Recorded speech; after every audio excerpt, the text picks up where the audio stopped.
नमस्कार, आप देख रहे हैं डीडी न्यूज। आपके साथ मैं हूं पराक्रम सिंह शेखावत। हमारे खास शो नेशन टू नेशन में आप सभी का बहुत स्वागत है। आज हम दुनिया की हर बड़ी खबर से आपको रूबरू कराएंगे, वो खबरें जिन्होंने पूरे हफ्ते दुनिया भर में बटोरी हैं सुर्खियां। खबर का हर पहलू, हर विश्लेषण हम आप तक पहुंचाएंगे। तो आइए शुरू करते हैं नेशन टू नेशन, जिसमें सबसे पहले बात हम करेंगे पाकिस्तान की, जहां काले तूफान ने सेना को घेर रखा है। बलूचिस्तान में एक के बाद एक हमलों ने पाकिस्तानी सेना पर बड़े सवाल खड़े कर दिए हैं। एक साथ इतने बड़े हमलों के बाद साफ है कि बीएलए पूरी तरह सेना पर हावी है। सवाल यह है कि हर बार पाकिस्तानी सेना बीएलए के सामने बेबस क्यों नजर आती है। क्या पाकिस्तान एक बार फिर से टूटेगा? इस खबर पर रहेगी हमारी नजर। इसके अलावा बात करेंगे पाकिस्तान की सबसे अमीर कंपनी यानी सेना और बदहाल अर्थव्यवस्था की।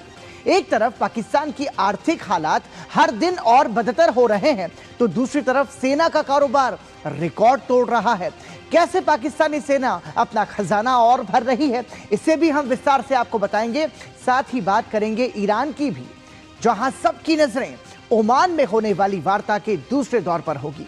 अमेरिका और ईरान दोनों ने पहली बैठक की अच्छी शुरुआत में कहा था, लेकिन सवाल यह है कि क्या ईरान अपना न्यूक्लियर प्रोग्राम छोड़ेगा या फिर फारस की खाड़ी में खड़े अमेरिकी जहाजों को ट्रंप हमले का आदेश दे देंगे। इसके अलावा दुनिया की हर बड़ी खबर पर होगी हमारी नजर। शुरुआत करते हैं नेशन टू नेशन की, और आज सबसे पहले बात पाकिस्तान की सबसे बड़े प्रांत बलूचिस्तान की, जहां बीएलए पाकिस्तानी सेना के लिए एक ऐसी चुनौती बन चुकी है जिससे निपटना आसान नहीं नजर आ रहा। बलूचिस्तान के 12 जिलों में बीएलए ने सिलसिलेवार तरीके से पाकिस्तानी सेना और सुरक्षा बलों पर हमले किए। इन हमलों ने पूरे पाकिस्तान को हिलाकर रख दिया है और साफ कर दिया है कि बलूचिस्तान में पाकिस्तान पूरी तरह कमजोर हो चुका है। बलूचिस्तान लिबरेशन आर्मी के विद्रोहियों ने सुरक्षा प्रतिष्ठानों, पुलिस स्टेशन और जेल को निशाना बनाकर सशस्त्र हमले और आत्मघाती बम विस्फोट किए। इतने बड़े स्तर पर समन्वित हमले होना दिखाता है कि पाकिस्तान सरकार और सेना यहां पूरी तरह विफल हो चुकी है। बीएलए अब खुलेआम पाकिस्तानी सेना को चुनौती दे रहा है। एक साथ कई शहरों पर सेना का हमला हुआ है और इसके साथ ही बीएलए ने पूरी तैयारी के साथ जिस तरह से हमला किया, वो पाकिस्तानी सेना और खुफिया एजेंसियों की नाकामी का भी सबूत है। बीएलए ने ऑपरेशन हीरो फेज 2 के तहत करारा हमला किया और पाकिस्तानी सुरक्षा बलों को भारी नुकसान का दावा किया है। क्वेटा, नौशकी, खारन, दलबंदीन, ग्वादर, तुर्बत, टैंप, कलात, मस्तुंग, खुजार सहित अन्य इलाकों में एक साथ हमले किए गए, जिससे पाकिस्तानी सेना को संभलने का मौका तक नहीं मिला। बीएलए ने 200 सुरक्षा कर्मियों को मारने का दावा किया है, जबकि सेना ने 216 विद्रोहियों को मारने का दावा किया है। दावों से परे हकीकत यह है कि बलूचिस्तान में संसाधनों की लूट और शोषण के खिलाफ अब संघर्ष तेज हो चुका है। तो हमलों के बाद लोगों में एक तरीके से दहशत फैली हुई है, डर का माहौल है। आप भी सुनिए। बीएलए वालों ने आया, हमारे साथ खिड़की मिड़की छोड़ के अंदर घुस गया, फिर हम लोगों को मार के इधर मार दिया, सर में भी मार दिया। फिर हम लोगों को वर्दी भी बोला वर्दी उतार के निकलो, फिर हम लोगों ने वर्दी उतार के फिर हम लोगों को बैंक से निकाल दिया इन लोगों ने। कल सरियाब रोड पे भी बहुत हालात ख़राब, इधर बार बार फायरिंग हो रहे हैं, हालात बहुत ख़राब है। रोडों सारे दुकानें सारे सिस्टम बंद है आज कोटा में। शहर के हालात जो हैं वो सुबह तकरीबन फजर के वक्त से जो है हालात ख़राब है। धमाकों की और फायरिंग की आवाज़ सुनाई दे रही है और शहर में जब आए हैं तो काफ़ी जगह से रास्ते बंद किए हुए हैं।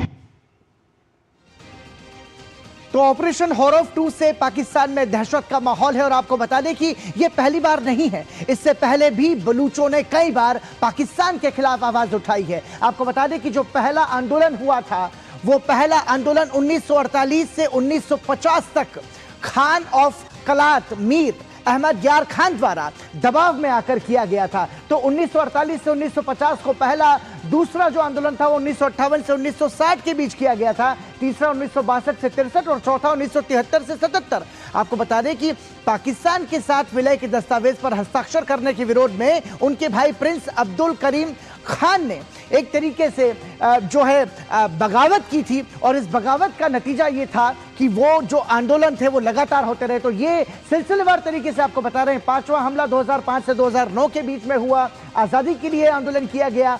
6ठा हमला 2014 से 2017, 7वां 2020 से 23 और 8वां 2024 से अब तक, यानी कि आप समझिए कि 1948 से लगाकर अब तक ये जो आंदोलन है लगातार जारी है। 8वां आंदोलन ये जो है, जो कि अब तक चल रहा है। तो ये आज़ादी के लिए बलूचिस्तान ने ये अपने जो आवाज़ जो है वो उठाई है, और जिसमें पाकिस्तानी सेना की बेबसी नजर आ रही है। तो ये तमाम सारी हम जानकारी आपको दे रहे हैं। देखिए मैप के जरिए भी यहाँ पर समझाने की कोशिश की गई है। ये अफगानिस्तान का पूरा इलाका, क्वेटा, बलूचिस्तान, पंजाब, तो सिंध, ये बलूचिस्तान का जो पूरा रेड बेल्ट है, यहाँ से लगातार आवाजें उठी है। 1948 से लेकर के अब तक लगातार सिलसिलेवार तरीके से ये आंदोलन लगातार जारी है। और अब हम ये कह सकते हैं कि जो आम नागरिक है उनका भी समर्थन है, और वो भी पाकिस्तानी सेना के खिलाफ है, यानी कि वो खुद अपनी स्वतंत्रता, अपनी आज़ादी के लिए लगातार प्रयासरत है। तो जानकारों का इस पूरे मामले में मानना है कि अभी जो ये संघर्ष है ये और लंबा चलेगा। It is deadlocked on the battlefield, which means that both sides, the insurgent side and the military, are not in a position to impose a military solution on the other. And the longer this deadlock persists without a political recourse, you will see more extreme forms of violence, like the one we saw the other day when a multiple coordinated attack was launched in 12 districts of Balochistan. Such attacks can create an impression of states' writ being challenged, but just for a few minutes or hours before the state comes down hard and restores its writ. And that, in a way, can, in a prolonged conflict, can become a vicious cycle. तो ये एक तरह से लंबे समय तक चलने वाला संघर्ष हो सकता है, ऐसा जानकार बोल रहे हैं। और इससे पहले भी बीएलए बलूचिस्तान में कई बड़े हमलों को अंजाम दे चुका है। 31 जनवरी 2026 ऑपरेशन होरोफ 2.0 में कई शहरों पर हमला हुआ। 310 से अधिक पाकिस्तानी सैनिकों को मारने का दावा इसमें किया गया। 1 फरवरी 2025 बलूचिस्तान के कलात में हमले में 18 सैनिक मारे गए। 11 मार्च 2025 जाफर एक्सप्रेस ट्रेन हाईजैक कर ली गई। 214 बंधकों को मारने का दावा किया गया। 16 मार्च 2025 पाकिस्तानी सेना के काफिले पर हमले में 90 पाकिस्तानी सैनिक मारे गए। 26 अगस्त 2024 बलूचिस्तान के कई शहरों में हमले हुए, 14 सैनिक मारे गए। 7 अक्टूबर 2024 कराची एयरपोर्ट के बाहर चीनी काफिले के पास धमाका हुआ, 2 चीनी कर्मचारियों की मौत हो गई। 9 नवंबर 2024 क्वेटा रेलवे स्टेशन पर आत्मघाती विस्फोट में 16 सुरक्षा कर्मियों सहित 26 लोगों की मौत हो गई। 17 नवंबर 2024 कलात के जोहान इलाके में एक चेकपोस्ट पर हमला कर 7 सैनिकों की मौत हो गई। तो एक तरीके से हम कह सकते हैं कि बीएलए के कई सारे हमले यहां पर हुए हैं पाकिस्तानी सेना पर, और पाकिस्तानी सेना जो है वो बीएलए के सामने विफल नजर आ रही है। बीएलए के हमलों ने पाकिस्तानी सेना के दावों की कलई खोल दी है, और अब पाकिस्तानी सेना और पाकिस्तानी नेता खुद मान रहे हैं कि सेना बीएलए का मुकाबला नहीं कर सकती। पाकिस्तान के रक्षा मंत्री ख्वाजा आसिफ ने कहा कि बलूचिस्तान भौगोलिक दृष्टिकोण से पाकिस्तान का 40% से ज्यादा हिस्सा है। इसे नियंत्रण करना किसी आबादी वाले शहर या इलाके से कहीं ज्यादा मुश्किल है। इसके लिए भारी फोर्स की जरूरत है। हमारे सैनिक वहां तैनात हैं और उनके आतंकियों के खिलाफ एक्शन में है, लेकिन इतने बड़े इलाके की रखवाली और पेट्रोलिंग करने में वो शारीरिक तौर पर कमजोर हैं। बलूच विद्रोहियों के सामने कमजोर थी पाकिस्तानी सेना, इससे ये साबित हो रहा है। तो ऑपरेशन होरोफ 2 से एक तरफ दहशत फैली हुई है, और आपको बता दें कि पाकिस्तानी नेता भले ही सच स्वीकार कर रहे हैं, लेकिन सेना अभी भी अपने सपनों में ही डूबी हुई है। इस पूरे ऑपरेशन के दौरान असीम मुनीर गायब रहे, लेकिन बाद में असीम मुनीर ने अस्पताल में घायलों से मुलाकात की। पाकिस्तान मीडिया के अनुसार असीम मुनीर और प्रधानमंत्री शहबाज शरीफ ने बुधवार को बलूचिस्तान में बीएलए के हमलों में घायल लोगों से क्वेटा के अस्पताल में मुलाकात की। तस्वीरें हम आपको दिखा रहे हैं उसी की। पाकिस्तान के सेना प्रमुख असीम मुनीर ने बलूचिस्तान प्रांत में हो रही हिंसा पर कड़ा रुख अपनाने की बात कही है। मुनीर ने कहा है कि सेना सुरक्षा बलों को निशाना बनाने वाले विद्रोही गुटों से सख्ती से निपटेगी। लेकिन सवाल यह है कि क्या पाकिस्तानी सेना एक और हमले का इंतजार कर रही थी? बीएलए का यह कोई पहला हमला नहीं है। बीएलए जिस तरह हमलों को अंजाम दे रही है उससे साफ है कि लोग भी बीएलए के समर्थन में बीएलए के साथ हैं। और पाकिस्तानी सेना के पूर्व अधिकारियों का मानना है कि यह विद्रोह खत्म होगा। All insurgencies, all such movements, all such terrorist activities, they reach a certain peak and thereafter there is a decline because the states like Pakistan would not let it go without a response, and therefore there is going to be a decline. Now that decline is dependent upon the operational capacity that the government is going to put in place with regards to counterterrorism, and I'm sure the governance gaps that exist will also be covered. And all these things put together in a harmonized way, and the exposure that the terrorists have, they have given that kind of an exposure of themselves. So a lot is going to happen from there on. Balochistan के मुख्यमंत्री सरफराज बुगटी ने इस हमले के बाद कहा कि हमें इस हमले की जानकारी थी, इसलिए हमने पहले कार्रवाई की। कि इतने कम अरसे में इतने दहशतगर्द जो हैं वो मारे गए हैं। हमारे 17 लॉ एनफोर्समेंट के जो लोग थे, जिसमें पुलिस और एफसी शामिल हैं, और एक हमारे जो नेवी का एहलकार है, ये इन लोगों की शहादतें हुई हैं। और सिविलियन हमारी जो कैजुअल्टीज़ हैं वो 31 हैं, और इसमें कुछ लोग जख्मी भी हैं। और नेशन टू नेशन में अब बात पाकिस्तान की IMF और कर्ज पर। अपनी अर्थव्यवस्था को जिंदा रखने वाला पाकिस्तान वित्त वर्ष 2025-26 की पहली तिमाही में 3.7% आर्थिक विकास दर का दावा कर रहा है, लेकिन उसके झूठे दावे का सच अब सामने आ गया है।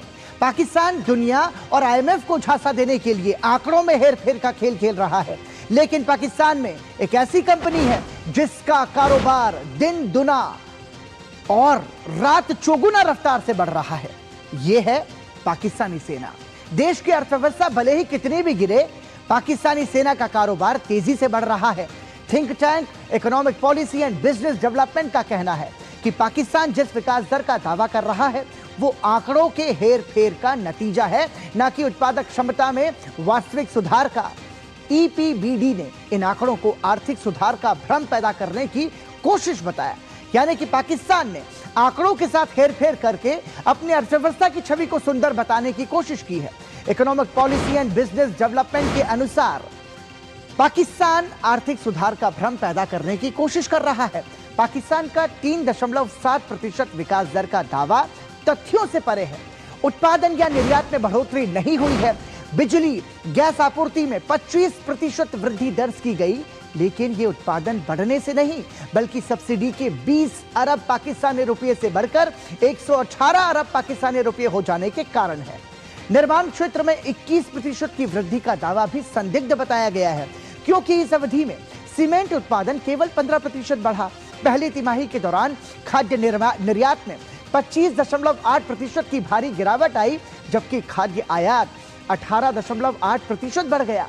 गेहूं की फसल न होने के बावजूद कृषि क्षेत्र में 2.9% की वृद्धि दर्ज करना वास्तविकता से मेल नहीं खाता। थिंक टैंक ने घरेलू विकास के दावों और व्यापार के संकेतकों के बीच बड़े अंतर की ओर भी इशारा किया है। रिपोर्ट के मुताबिक वित्त वर्ष की पहली छमाही में आयात 11% बढ़े, जबकि निर्यात करीब 9% घटे। यानी तथ्य इस बात की गवाही दे रहे हैं कि पाकिस्तान की अर्थव्यवस्था में सुधार के आसार अभी दूर दूर तक दिखाई नहीं दे रहे हैं और पाकिस्तान खोखले दावे कर रहा है। और इसका सबूत IMF की एक रिपोर्ट में भी है, जिसमें उसने पाकिस्तान की GDP का अनुमान कम करके दिखाया है। IMF ने पाकिस्तान की GDP 3.2% से घटाकर 3% कर दी है और ये तेजी से बढ़ती जनसंख्या वाले देश के लिए चिंताजनक खबर मानी जा रही है। रिपोर्ट में बताया गया है कि चालू वित्त वर्ष के पहले 5 महीने में बड़े पैमाने पर विनिर्माण क्षेत्र में 1.25% की गिरावट दर्ज की गई और निर्यात भी धीमे पड़ते दिखाई दे रहे हैं। विदेशी ऋण और अन्य बाहरी सहायता के अलावा पाकिस्तान की अर्थव्यवस्था के तेजी से बढ़ने का एकमात्र भरोसेमंद साधन प्रवासी श्रमिकों से भेजे गए रेमिटेंस है। रिपोर्ट में कहा गया कि सरकार के लिए विदेशी निवेश आकर्षित करने और गैर उत्पादक सरकारी उद्यमों के बोझ को कम करने के लिए कठिन आर्थिक सुधार करना अनिवार्य है। लेकिन कम वृद्धि, निवेश और प्रतिस्पर्धी कंपनियों के बिना स्थिरता लंबे समय तक नहीं टिक सकती। तो खजाना खाली हो रहा है, लेकिन पाकिस्तान लगातार झूठे दावे कर रहा है। पाकिस्तान में अर्थव्यवस्था भले ही हर दिन और बदहाल हो रही हो, लेकिन एक कारोबारी घराना ऐसा है जो और भी तेजी से फल फूल रहा है और फैल रहा है। पाकिस्तान का सबसे बड़ा बिजनेस ग्रुप सेना है, जिसका कुल कारोबार 40 अरब डॉलर से अधिक का माना जाता है। 40 अरब डॉलर से अधिक। 2025 में 25 से 30 अरब डॉलर का कारोबार किया। 2016 से 20 में कई अरब डॉलर का कारोबार किया और 2015 के बाद फौजी फाउंडेशन का कारोबार 78% तक बढ़ा। 2025 में फौजी फाउंडेशन को 5.9 अरब का कारोबार था। और आपको हम ये लगातार बताने की कोशिश कर रहे हैं कि पाकिस्तानी सेना का मुनाफा जो है वो कितना ज्यादा है, मतलब अरबों में पाकिस्तानी सेना का मुनाफा है। और पाकिस्तान की जो सेना है वो हम ये कह सकते हैं कि बहुत बड़ा कारोबार करती है। तो ये सबसे ज्यादा महत्वपूर्ण है। और अब आपको बता दें, दरअसल ये आपको पूरी बात जानकर हम कह रहे हैं आपको हैरानी होगी कि पाकिस्तानी सेना दूध से लेकर सिविल एविएशन तक चलाती है। मतलब आप समझने की कोशिश कीजिए, पाकिस्तानी सेना करीब 50 कंपनियों को चला रही है। सेना का कारोबार 40 अरब डॉलर से ज्यादा का है। एक तरीके से पूरी तरीके से संपन्न है और समृद्धि से भरी हुई है। फौजी फाउंडेशन के पास 35 मिलियन डॉलर की संपत्ति है। मतलब एक तरीके से पाकिस्तानी जनता बदहाल है, लेकिन सेना जो है वो मजे में है। पाकिस्तान की सेना देश की सबसे बड़ी रियल एस्टेट डेवलपर भी है। आप ये भी समझिए, कभी आपने सोचा किसी देश की सेना इस तरीके का व्यापार करती हो? देश के 8 बड़े शहरों में डिफेंस हाउसिंग अथॉरिटी जो है वो पाकिस्तानी सेना के पास है। बिजनेस से होने वाला जो फायदा है वो रिटायर्ड फौजियों में बांट दिया जाता है। मतलब सारा प्रॉफिट जो है वो पूर्व सैनिकों के परिवारों को बांट दिया जाता है। और पाकिस्तानी सेना करीब 50 कंपनियों को चला रही है। तो आप जरा समझने की आप एक तरीके से कोशिश कीजिए कि किस तरीके से पाकिस्तान की जो सेना है वो माला माल हो रही है। फौजी फाउंडेशन के पास 35 मिलियन डॉलर की संपत्ति, अंदाजा जरा आप लगाइए। और पाकिस्तान की अर्थव्यवस्था में टेक्सटाइल का रोल सबसे महत्वपूर्ण माना जाता है, लेकिन आंकड़ों के अनुसार अब यह भी खतरे में है। टेक्सटाइल सेक्टर पाकिस्तान के एक्सपोर्ट की रीढ़ है। नवंबर 2025 में पाकिस्तान के निर्यात में साल दर साल 14% से ज्यादा की गिरावट दर्ज की गई है। यह लगातार चौथा महीना है जिसमें गिरावट के संकेत हैं। वित्तीय वर्ष के पहले 5 महीनों में निर्यात जो है वो पिछले साल के 13.7 अरब डॉलर से घटकर 12.8 अरब डॉलर रह गया, जबकि इसी समय में आयात बढ़कर 28 अरब डॉलर के पार पहुंच गया। अकेले नवंबर में व्यापार घाटा 2.86 अरब डॉलर दर्ज किया गया, जो एक साल पहले की तुलना में 33% ज्यादा है। ये आंकड़े पाकिस्तान की आर्थिक स्थिति पर बढ़ते दबाव को साफ तौर पर दिखाते हैं। तो ये पाकिस्तान की हाल है, लेकिन पाकिस्तानी सेना जो है वो मजे में है। जानकारों के अनुसार पाकिस्तान की अर्थव्यवस्था में सुधार की उम्मीद न के बराबर है। और पाकिस्तान में इतिहास में जिस दौर से आज गुजर रहा है वो सबसे नाजुक दौर हो उसके इतिहास का। और आप देखिए, खैबर पख्तूनख्वा से अभी आज की ही न्यूज़ थी कि टीपीपी की जो लड़ाके हैं लगातार पाकिस्तान को तोड़ रहे हैं। वो कंट्री जो हमेशा डेट लेकर के अमेरिका से, आईएमएफ से, वर्ल्ड बैंक से लेकर के उस डेट को उसने क्या किया कि भारत विरोधी एक्टिविटीज़ में लगाया। सिंदूर के ऑपरेशन के बाद हमने देखा कि वहाँ का किसान परेशान है, क्योंकि सबसे बड़ी प्रॉब्लम वहाँ इरिगेशन की है। तो एग्रीकल्चर को ले लीजिए, इंडस्ट्री के नाम से वहाँ कुछ है ही नहीं, एक्सेप्ट वहाँ पर एक चीज़ का एक्सपोर्ट होता है दुनिया में, वो है टेररिज्म का। मुझे लगता है वो एक्सपोर्ट थोड़ा सा कुछ कम होगा, क्योंकि खैबर पख्तून और बलूचिस्तान पाकिस्तान की इकोनॉमिक लाइफलाइन जो उसकी रीढ़ उसको तोड़ रहे हैं। पाकिस्तान में सबसे बड़ा लैंड माफिया सेना को ही माना जाता है और देश के बिजनेस पर भी आर्मी का ही कब्जा है। कोई भी सेक्टर ऐसा नहीं है जिसमें इसका कब्जा नहीं हो। हाल ही में PIA पर भी बैकडोर से पाकिस्तानी सेना का कब्जा हो चुका है। पाकिस्तान की राजधानी इस्लामाबाद में सेना के पास करीब 16,000 एकड़ और कराची में 12,000 एकड़ जमीन है। तो पाकिस्तान की सेना पूरी तरीके से मालामाल हो रही है। अब आपको हम बताते हैं कि पाकिस्तानी सेना का जो कारोबार है वो किन किन सेक्टर्स में है। तो आपको हम जानकारी दे रहे हैं, civil aviation, cement, fertiliser, banking, dairy, transport, housing, shipping, इन सभी में पाकिस्तानी सेना जो है वो सबसे बड़ी संस्था है। और साथ ही पाकिस्तानी सेना ने 5 ट्रस्ट बना रखे हैं जिनसे कारोबार का फायदा फौजी जनरलों तक पहुंचता है। अब आप समझने की कोशिश कीजिए कि सारा खेल ये किस तरीके से चल रहा है। Fauji foundation, army welfare trust, Shaheen foundation, Bahria foundation के जरिए पाकिस्तानी सेना के बड़े कारोबार को नियंत्रित किया जाता है। आर्मी वेलफेयर ट्रस्ट को 16 कंपनियां चलाती हैं, जबकि फौजी फाउंडेशन को 15 कंपनियां चलाती हैं। एयरफोर्स का शाहीन ट्रस्ट 11 कंपनियों को चलाता है और इसी तरह से बहरिया फाउंडेशन नौसेना के रिटायर्ड अधिकारियों का ट्रस्ट है। यानी सेना के हर अंग के पास अपना कारोबार और अपना ट्रस्ट है। तो पाकिस्तानी सेना का जो कारोबार है वो अपने आप में कहीं ज्यादा फैला हुआ है। और साथ ही जानकारों का मानना है कि पाकिस्तान के लिए सबसे बड़ी आस बलूचिस्तान है, लेकिन हालात ऐसे हैं कि वहां भी उसे राहत मिलने की उम्मीद नहीं है। बलूचिस्तान के लोग खुला पत्र लिखे, भारत को उन्होंने तो खुला पत्र लिखा कि आप हमारे साथ आइए और हम बांग्लादेश बनना चाहते हैं, 1971 वाला बांग्लादेश, ये बांग्लादेश नहीं। तो मुझे लगता है इस इकोसिस्टम पे, इस जियोपॉलिटिकल जो इकोसिस्टम है, ऐसे नज़र में, ऐसे कॉन्टेक्स्ट में हम ये कहें कि नहीं इसकी इतनी ग्रोथ रेट है, तो हो सकता है कि मुनीर के लिए ये जो ये पब्लिश किया गया हो कि सेटिस्फेक्शन के लिए, कि सच्चाई कुछ और है। सच्चाई ये है कि पाकिस्तान ब्लीड कर रहा है, उसका जो ताशीर है आतंक की, वही आतंक उसको आज चोट पहुंचा रहा है। और इसी के साथ रुक रहे हैं एक छोटे से ब्रेक के लिए। ब्रेक के बाद जब लौटेंगे तो बात करेंगे ईरान और अमेरिका की। बने रहिए हमारे साथ। इस बार परीक्षा पे चर्चा का होगा एक नया रूप, कुछ नई जगहें और एक नया सफर। बहुत सारे स्टूडेंट्स ने मुझे ये सजेशन भेजा था कि देश के अलग अलग हिस्सों में भी परीक्षा पे चर्चा होनी चाहिए।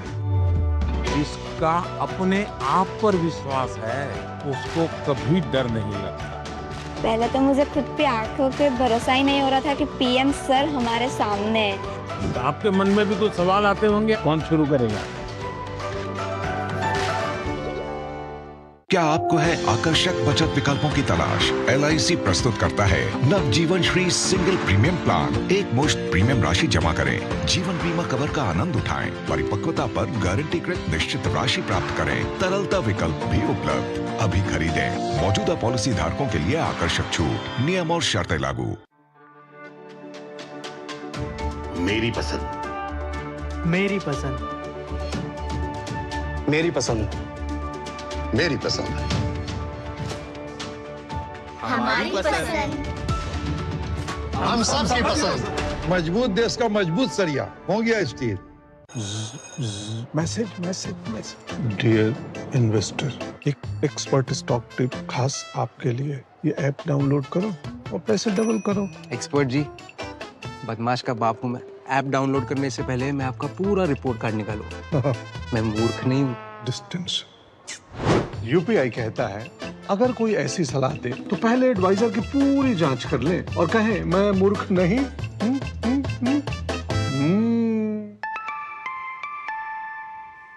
जाइए आप भी किसी का टेस्ट लीजिए।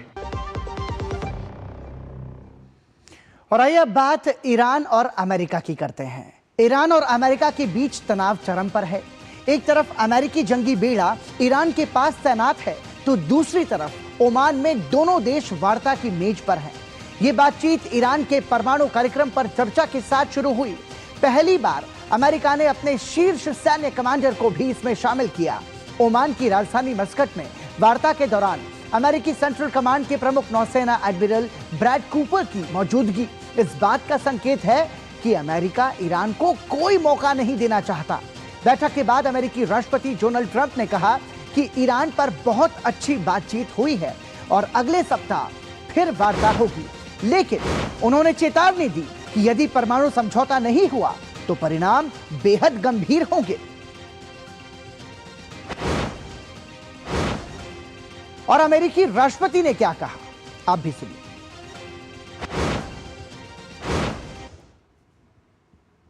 Talks going with Iran. We have very good talks going with Russia and Ukraine.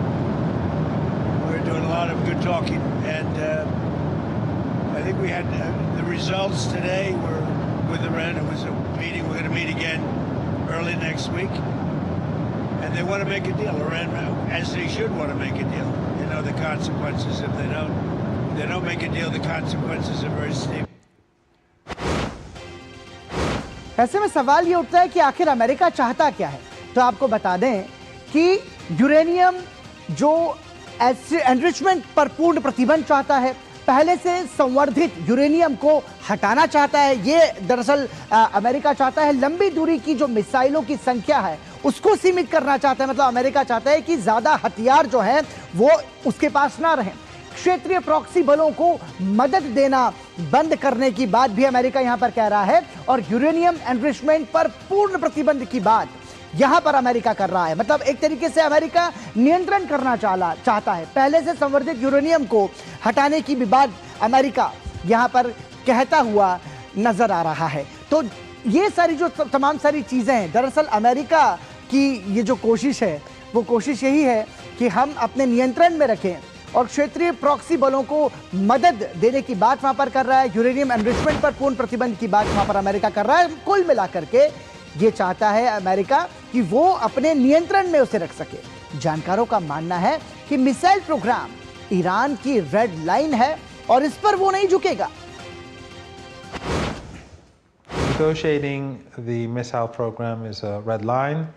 It won't happen today, it won't happen next month, and it won't happen next year. That's out of the question. The Americans would like to see such a thing happen, but it's impossible. What has protected Iran from US aggression is its military capability. We have no illusions about what the United States would do if it could do it. And what prevents it from attacking us is our missile and drone capabilities, which we are going to strengthen rather than pull back on.